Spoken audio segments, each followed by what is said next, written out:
नमस्कार दोस्तों, stock market studies में फिर से एक बार आपको बहुत-बहुत स्वागत है। तो आज यहाँ पे मैं डिस्कशन करूँगा कुछ इम्पोर्टेंस अपडेट के बारे में, कुछ इम्पोर्टेंस कंपनी के बारे में। तो इस वीडियो को पूरा लास्ट तक देखिएगा और अभी तक आपने चैनल को सब्सक्राइब नहीं किया तो ज़रूर कर लीजिएगा, कंटिन्यूअसली इन्फॉर्मेशन पाने के लिए। तो चलो देख लेते हैं आज के स्टॉक के डिटेल्स के बारे में। तो सबसे पहले मैं डिस्कशन करूँगा टाटा मोटर्स के बारे में। देखिए, आप सभी जानते हैं टाटा मोटर्स के बारे में। इंडिया के एक लीडिंग कंपनी है और वो भी हेवी व्हीकल इंडस्ट्रीज में। क्योंकि देखिए, अगर पैसेंजर व्हीकल से कंपैरिजन करूँ तो अभी तक टाटा मोटर्स का जो पैसेंजर व्हीकल्स है वो टक्कर नहीं दे पाएंगे बाकी अदर्स कंपनी से, जैसे मारुति हो गया, महिंद्रा एंड महिंद्रा हो गया। क्योंकि इस स्पेशली कंपनी जो है वो टोटली पैसेंजर व्हीकल्स के ऊपर काम करते हैं। और टाटा मोटर हेवी व्हीकल्स के साथ साथ देखा जाए तो बसेस भी बनाते हैं, साथ ही साथ देखा जाए तो ट्रक्स भी बनाते हैं, साथ ही साथ देखा जाए तो पैसेंजर व्हीकल्स भी बनाते हैं। इसका मतलब कंपनी हर सेक्टर के, मतलब उस सेक्टर के हर बिजनेस के ऊपर है। और कंपनीज की जो स्ट्रेंथ है, मैं एक चीज आपको बता दूं, टाटा मोटर्स जब 70 रुपीज तक गया था, जब 70 to 68 रुपीज तक गया था, तब से लेकर मैं, मतलब उस रेंज से ही, 80 के रेंज से ही मेरा ये निवेश है और तब से मैं इस कंपनी को होल्ड कर रहा हूँ। और मुझे ऑब्वियसली इस कंपनी के ऊपर मैं एक पर्सनली मैं एक ही बात कहूंगा कि इस कंपनी के ऊपर मैं बहुत बुलिश हूँ। क्योंकि टाटा मोटर्स एक ऐसे कंपनी है जो रिप्रेजेंट करते हैं टाटा ग्रुप को और ऑल ओवर इंडिया को। क्योंकि टाटा ग्रुप हमेशा एक पॉजिटिविटी लेकर ही चलता है। हाँ, इस कंपनी के ऊपर कर्जा भी बहुत ज़्यादा था, अराउंड 5% के आसपास। अभी ये देखना है कि कंपनी किस तरीके से परफॉर्मेंस करते हैं, क्योंकि कंपनी का जो रिजल्ट है वो भी आने वाला है। कंपनी का एक्चुअली रिजल्ट कब आएगा मैं आपको दिखा दूं। कंपनी का रिजल्ट यहाँ पे मेंशन कर चुके थे। कंपनी 25 तारीख को, मतलब आज के दिन ही रिजल्ट आएगा। और जब रिजल्ट पब्लिश होगा तो मैं आपके सामने अलग से वीडियो बना के दूंगा, क्योंकि ये वीडियो और रिजल्ट आने से पहले ही मैं बना रहा हूँ। तो कोई बात नहीं, आपको ये देखना है कि कंपनी किस तरीके से परफॉर्मेंस यहाँ पे किया है। तो कंपनी का ROC ROE अभी भी एवरेज लेवल के नीचे है। और कंपनी का इंडस्ट्रीज पी रेशियो कंपनी के पी रेशियो से मतलब ज़्यादा है। तो पी रेशियो के बारे में डिस्कशन करूँ तो कंपनी का पी रेशियो अभी जिस लेवल में है, क्या वो मीडियन से ऊपर है? अगर देखेंगे तो बहुत ऊपर है। क्योंकि मीडियन के ऊपर होना 33.88 और कंपनी का पी रेशियो अभी 60 के आसपास, इसका मतलब 30%, सॉरी 50% के आसपास पी रेशियो ज़्यादा है। तो कंपनी अभी देखा जाए तो ओवर वैल्यूड है। तो इस कंपनी का थोड़ा सा करेक्शन होने का चांसेस भी है, तो इसलिए आपको चिंता करने का जरूरत नहीं। कंपनी जिस तरीके से ऑटो सेक्टर का बुल रन स्टार्ट हुआ, उस बेसिस में कंपनी का भी ग्रोथ होना स्टार्ट हो जाएगा। तो कंपनी ऑलमोस्ट ग्रोथ हो चुके हैं। 600 लेवल इसका एक स्ट्रॉन्ग रेजिस्टेंस लेवल था और इस लेवल को कंपनी ने ब्रेकआउट किया और कंपनी 635 का हाई किया। तो कंटिन्यूसली कंपनी हाई करते जा रहा है। और मैं एक टेक्निकली चार्ट पैटर्न्स में आपके साथ शेयर कर चुका हूँ, जो टेक्निकली चार्ट पैटर्न कंपनी को अपकमिंग कुछ ईयर्स में अच्छा खासा ग्रोथ दे सकते हैं। तो कितना ग्रोथ देगा, कि क्या होगा, सब कुछ मैं यहाँ पे डिस्कशन करूंगा। तो पूरा लास्ट तक देखिएगा इस वीडियो को। सबसे पहले देखिए फ्री कैश फ्लो। हाथ में जो कैश है वो 16,400 करोड़ के आसपास कैश देखने को मिला। और कंपनीज के जो प्रॉफिट एंड लॉस है उसके बारे में बात करूँ तो सेल्स ग्रोथ कंपनी का कुछ इस तरीके से देखने को मिला है। कंटिन्यूसली कंपनी क्या किया, सेल्स को मेंटेन किया। और इस बार कंपनी ने हाईएस्ट सेल्स किया, करीबन 3,45,000 करोड़ के आसपास। और उस बेसिस में एक्सपेंस को भी कम किया। और उस बेसिस में टैक्सेस को पेमेंट करने के बाद कंपनी के हाथ में प्रॉफिट आया। लास्ट कुछ ईयर्स में, मतलब लास्ट 4 ईयर्स में कंपनी का कोई प्रॉफिट नहीं हुआ। दो मतलब 2019 से लेकर 2020 में, 2021 में, 2022 में, ये सारे सालों में देखा जाए तो कंपनी का लॉसेस ज़्यादा हो गया था। अभी कंपनी फिर से रिकवरी करके यहाँ पे आ चुके हैं। अभी ये देखना बाकी है कंपनी क्वार्टरली रिजल्ट किस तरीके से प्रेजेंट करते हैं।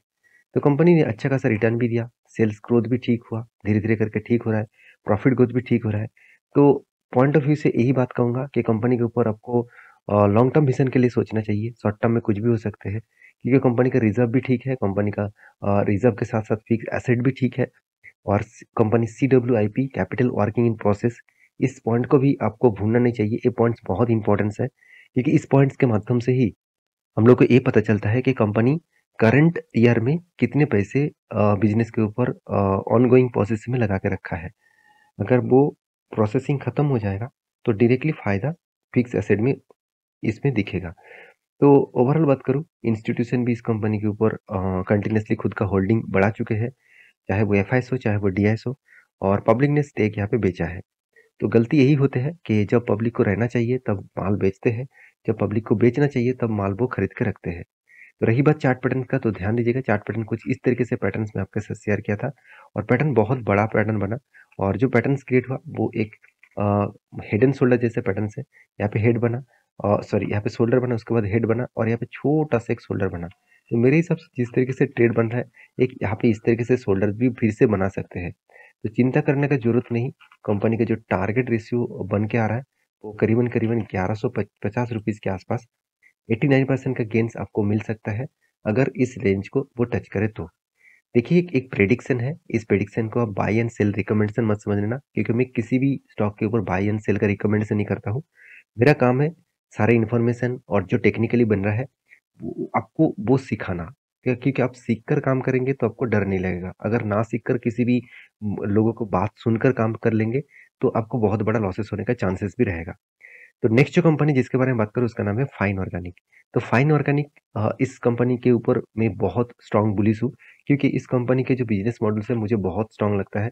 क्योंकि कंपनी के जो बिजनेस मॉडल्स है वो देखिए फूड इंडस्ट्रीज में प्लास्टिक, साथ ही साथ cosmetics, coating and other speciality जो एप्लीकेशंस है, तो उसके ऊपर कंपनी काम करते हैं। तो कंपनी में एक स्ट्रेंथ यहाँ पे अच्छा खासा देखने को मिला और साथ ही साथ कंपनी का आरओसी आरओई तो धमाका जैसा है, पी रेशियो एकदम रिजनेबल है। इसका मतलब कंपनी अंडर वैल्यूड है। और साथ ही साथ कंपनी के पी रेशियो में ये भी देखना बहुत इंपॉर्टेंस है कि कंपनी का जो पी रेशियो अभी चल रहा है उससे मीडियम में पी रेशियो कितना था। देखिए 41, इसका मतलब कंपनी एकदम अंडर वैल्यूड है। ओवर वैल्यूड कंपनी नहीं है, अंडर वैल्यूड कंपनी है, तो एक अच्छा खासा स्ट्रेंथ होने का चांसेस भी है। रही बात कंपनी का डेप्थ ना के बराबर है, तो आप कहेंगे सर सब कुछ तो ठीक है, तो फिर भी शेयर में करेक्शन क्यों और शेयर में तेजी क्यों नहीं आ रहा है? देखिए सेल्स ग्रोथ भी इस बार हाईएस्ट सेल्स, सबसे ज़्यादा सेल हुआ, एक्सपेंस को भी मेंटेन किया, उसके बाद देखिए प्रॉफिट, इस बार हाईएस्ट प्रॉफिट जनरेट किया। नेट प्रॉफिट के हिसाब से बात करूँ तो कंटिन्यूअसली कंपनी प्रॉफिट को मेंटेन किया। तो मेरे कहने का मतलब है कि कंपनी की जो स्ट्रेंथ है वो अपकमिंग कुछ ईयर्स में अच्छा खासा ग्रोथ देखने को मिल सकता है।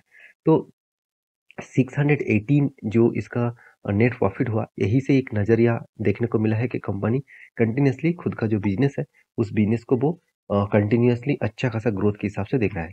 Sales growth, profit growth, return of equity सब कुछ ठीक ठाक है, इसलिए कंपनी आपको 5 साल 3 साल में धमाका रिटर्न दिया।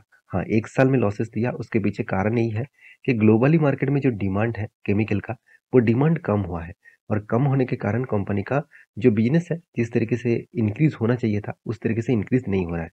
तो जब सब कुछ नॉर्मल हो जाएगा तो सब कुछ फिर से वापस कंपनी रैली करना स्टार्ट कर देंगे। तो रही बात कंपनीज के एज ए रेशियोज के बारे में, तो एक पॉइंट्स में रेशियोज में हमेशा देखता हूँ वो है आरओसी पहले कितना था। देखिए हर साल में 2017 से लेकर देखेंगे तो कंपनी में आरओसी में कुछ कमियां नहीं है, कंटिन्यूसली कंपनी जर्नी अच्छा खासा किया। सर कोविड के सेकेंड वेव में कंपनी में थोड़ा सा करेक्शन हुआ तो फिर भी 22% के ऊपर है। मैं हमेशा 20% के ऊपर ढूंढता हूँ, तो यहाँ पे तो 22% है, तो चिंता करने का कोई जरूरत नहीं है। इसलिए आप देखेंगे तो इंस्टीट्यूशन भी देखिए इस कंपनी के ऊपर इन्वेस्टमेंट करके रखा है। रही बात चार्ट पैटर्न्स का, तो चार्ट पैटर्न दिखने से पहले आपको ये चीज़ देखना है कि म्यूचुअल फंड वाले ने क्या किया। देखिए इस कंपनी के ऊपर म्यूचुअल फंड वाले ने कंटिन्यूअसली इस कंपनी के ऊपर देखा जाए तो बाइंग कर रहा है। एक एक मंथ में भी कंपनी के ऊपर सेलिंग नहीं हुआ, कंटिन्यूअसली बाइंग करते जा रहा है। क्यों बाई कर रहा है?